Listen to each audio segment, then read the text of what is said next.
Hi friends, நம்ம இன்றைக்கி இந்த வீடியோவில் நம்ம கார்டனை பற்றின அப்படியே தான் பார்க்க போகிறோம். ஸோ நம்ம லீவ் விட்டாச்சு, அம்மா வீட்டுக்கு போனோம்.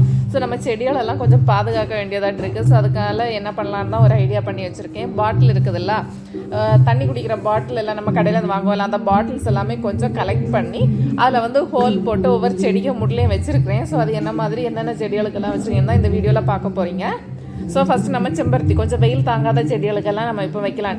இப்போ அடிக்கடி மழை பெய்கிறதுனால பிரச்சனை இல்லை. ஸோ இருந்தாலும் ஒரு சேஃப்டிக்கு எல்லா செடிக்க மட்டும் ஒரு பாட்டில் நான் வச்சுருக்கிறேன். ஸோ இந்த தண்ணி என்னென்னா, ஒரு குட்டி நம்ம ஹோல் போட்டிருந்தோன்னா கிட்டத்தட்ட ஒரு நாளெல்லாம் அந்த செடிக்கு வந்து தண்ணி தாக்கு பிடிக்கும். ஒரு 2 டேஸ் எல்லாம் நம்ம இந்த தண்ணியே போதுமானது தான். ஸோ என்ன பண்ணோன்னா, இந்த பாட்டில் இந்த மாதிரி தண்ணியை நிரப்பி வச்சுருக்கேன். நிரப்பிட்டு இந்த பாட்டிலுக்கு அடியில் வந்து ஒரு ஹோல் போட்டிருக்கிறேன். ஸோ நம்ம ஃபஸ்ட்டு வந்து ஹோல் போட்டு அதோடைய தண்ணி வந்து வெளியே வராது.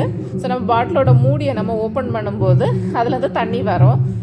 அதுக்காக தான் இந்த ஐடியா வச்சுருக்கேன். பார்த்தீங்களா, இந்த மாதிரி ஒரு சின்ன ஊக்கு வச்சு குட்டியாட்ட ஒரு ஓட்டை தான் போட்டிருக்கேன். இந்த மாதிரி தண்ணி வருது. நம்ம நிப்பாட்டி செடிக்க முட்டில் வச்சோம்னா தண்ணி ஸ்டாப் ஆகிரும். ஸோ அதுக்கு வேண்டி தான் அந்த மூடியை ஓப்பன் பண்ணி பார்த்தா இந்த செடிக்கு வந்து தண்ணி போயிட்டு இருக்குது.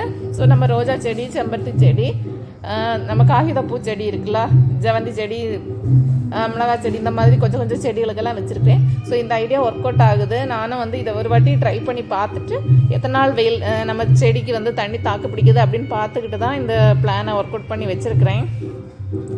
ஸோ எப்படியா நம்ம செடிகளை வந்து படாமல் பாதுகாக்கணும். மழை பெய்கிறதுனால பிரச்சனை இல்லை. ஸோ இந்த மாதிரி தான் ஒவ்வொரு செடிகளுக்காக வச்சுருக்கேன். என்னோடய ஐடியா உங்களுக்கு பிடிச்சுன்னா நம்ம வீடியோக்கு ஒரு லைக் போடுங்க. இல்லாமல் வேறு ஏதாவது ஐடியா இருந்தாலும் ஒரு கமெண்ட் பண்ணுங்கள்.